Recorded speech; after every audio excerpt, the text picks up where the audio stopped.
അടിക്കടി ഉണ്ടാകുന്ന കാട്ടാന ആക്രമണത്തിൽ പ്രതിഷേധിച്ച് കോൺഗ്രസ് ഇടുക്കി മൂന്നാറിൽ റോഡ് ഉപരോധിച്ചു.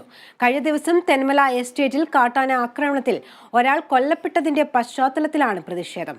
വന്യജീവി പ്രതിരോധത്തിന് സർക്കാർ നടപടി സ്വീകരിക്കുന്നില്ലെങ്കിൽ ശക്തമായ ജനകീയ പ്രതിഷേധത്തിലേക്ക് നീങ്ങുമെന്ന് കോൺഗ്രസ് നേതൃത്വം പറഞ്ഞു. മൂന്നാറിലും സമീപ പ്രദേശത്തുള്ള തോട്ടം മേഖലയിലും കാട്ടാനയടക്കമുള്ള വന്യജീവികളുടെ ആക്രമണം രൂക്ഷമാണ്.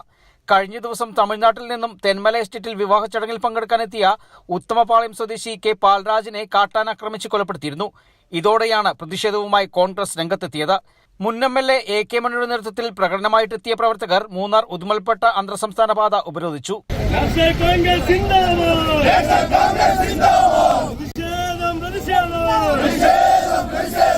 കാട്ടാനാക്രമണത്തിൽ കൊല്ലപ്പെട്ട പാൽരാജിന്റെ കുടുംബത്തിന് നഷ്ടപരിഹാരം നൽകണമെന്നും വന്യജീവി ആക്രമണം രൂക്ഷമാകുമ്പോഴും മനുഷ്യജീവനുകൾ പൊലിയുമ്പോഴും സർക്കാരും വനംവകുപ്പും ഒരുവിധ നടപടികളും സ്വീകരിക്കുന്നില്ലെന്നും AK മണി ആരോപിച്ചു. ആനകൾ പിന്നെ കടകൾ ഇടിച്ച് അതിനകത്തുള്ള സാധനങ്ങൾ തിന്നുന്ന ആനകളെല്ലാം ഉണ്ട്. അങ്ങനത്തെപ്പെട്ട ആനകളെ ഇടിച്ച് അത് എവിടെ അപ്പുറപ്പെടുത്തേണ്ടതെന്നുള്ള തീരുമാനം കൂടി ഗവൺമെന്റ് ഭാഗത്തു നിന്ന് ഉണ്ടാവണം.